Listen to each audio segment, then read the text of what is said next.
En aquest videotutorial veurem com podem inserir una taula en una diapositiva d'una presentació multimèdia realitzada amb el LibreOffice Impress. Ho podem fer de diferents maneres. La manera més senzilla és a través de la barra d'eines estàndard, adreçant-nos al botó taula, concretament el desplegable que apareix al seu costat. Si fem clic, apareix una graella en la qual podem seleccionar el número de files i el número de columnes que ha de tenir la nostra taula. Un cop hem seleccionat aquesta àrea, si fem clic ja apareixerà la taula a la nostra diapositiva. Una altra manera de fer-ho és fent clic al botó més que apareix a la part inferior. D'aquesta manera s'obre un petit quadre de diàleg en el qual, de forma manual, podem introduir el número de columnes i el nombre de files que tindrà la taula. Podem accedir en aquest mateix quadre de diàleg si ens adrecem al menú Insereix i triem el submenú Taula. En aquest cas farem una taula que tingui dues columnes i 5 files.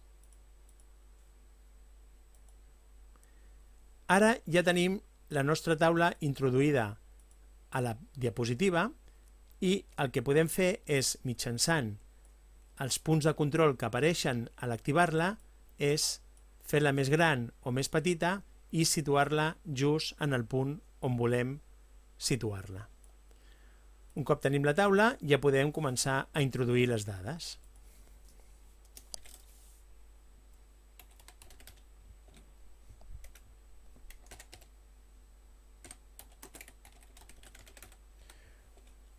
En aquest cas farem una taula que reculli els números d'estudiants del CFA Palau de Mar agrupats segons els diferents estudis.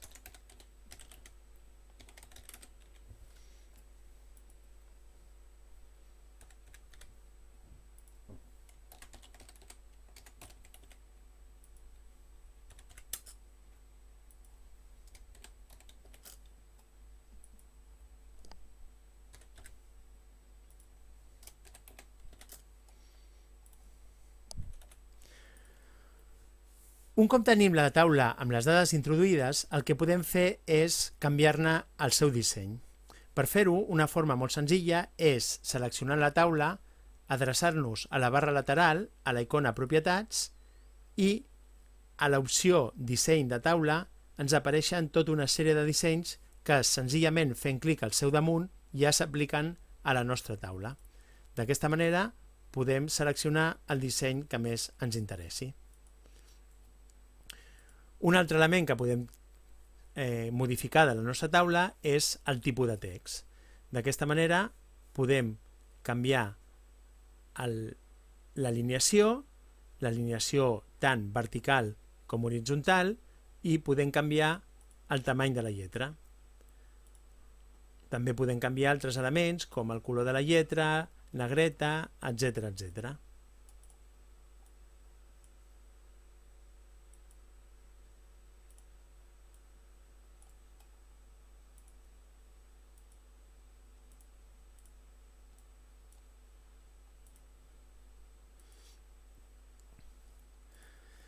A part de les propietats de la taula a les quals podem accedir a través de la barra lateral, si ens situem al damunt de la nostra taula i fem clic al botó dret del ratolí per obrir el menú de context, ens trobem que podem accedir a un quadre de diàleg mitjançant l'opció taula, en el qual també podem modificar el tipus de lletra, la mida, el seu estil, establir diferents efectes de lletra, com pot ser el color, diferents formats, modificar les vores de la taula i fins i tot canviar el fons de la taula.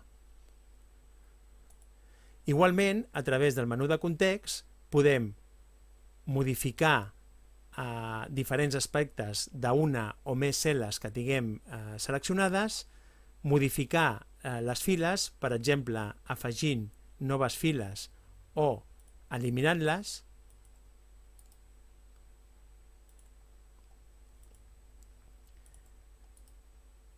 i afegint i eliminant noves columnes.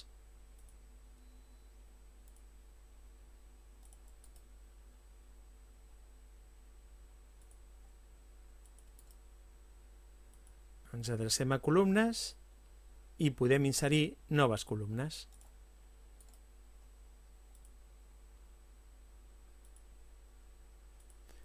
I això és tot.